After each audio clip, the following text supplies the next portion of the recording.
The last year has been filled with despair as businesses have been closed due to COVID-19 and people across the globe have been forced to stay indoors, stripping many of them of the pleasantries of life that have kept them motivated. But things are looking up as businesses begin to open once again, the most magical one being Disneyland.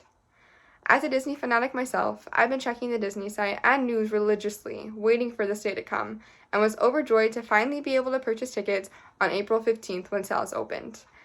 Disneyland has reopened after being closed for 13 months, and in a world that's been isolated for a year due to COVID-19, this is offering a glimpse of hope and sending people rushing back to get the magic that they've been so desperately missing.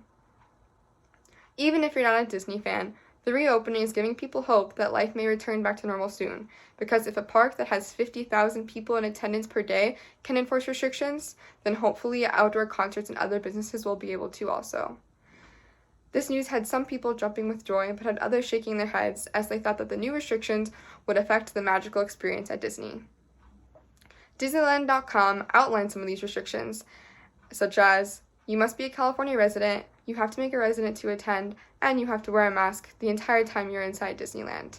Certain rides may also be closed due to social distancing guidelines and capacity guidelines. Disney ensures guests that the park is clean because of enhanced cleaning and temperature screenings.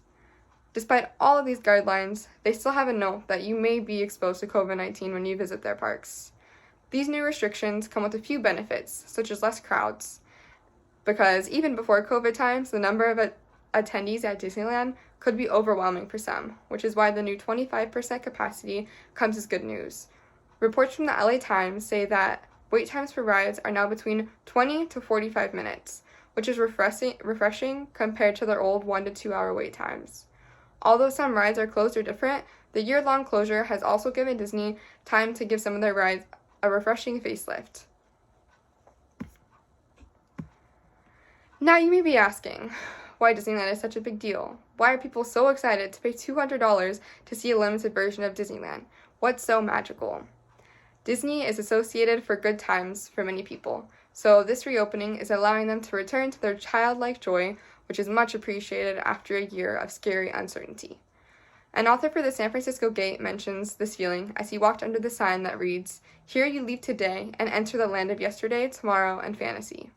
He mentioned that the reason it meant so much is because for many people, the pandemic has left them feeling like they weren't able to leave the isolation and bad news for a whole year. Disneyland is offering an escape to lift the spirits of those who've had their spirits crushed by this pandemic and the challenging times it's presented. In the same way that people often visit Disneyland to celebrate a milestone like graduation or birthday, people are now visiting to celebrate something else. They're celebrating surviving a really rough year and celebrating the slow end to a pandemic as vaccines become more available. This reopening gives hope that other businesses will reopen. California's low cases and high vaccine rate are part of what influenced Disneyland being able to reopen so soon. So maybe these two factors can contribute to other businesses and events opening as well. The LA Times author that visited Disney on opening day says that they're diligent to ensure social distancing and face mask covering guidelines at all times. So maybe this is something that can be achieved and it's not just an ideal. The new changes are making the Disney experience a little different, which some are upset by. Most importantly, some rides have been shortened because they all have to be under 15 minutes to mitigate exposure to COVID-19. Due to the limited capacity, visitors must reserve ahead of time, and the online wait times can be really long. Dining reservations are also very limited. To review, Disneyland is finally opening again, although they will have some new restrictions and guidelines. Some view this as a pro, and some view it as a con. Regardless of how you view it, it's a sign that conditions in California are looking up after a very rough year. So make your way to the reopened Disneyland or do something that makes you feel a little magical, because after a year-long pandemic, I think it's something we all need.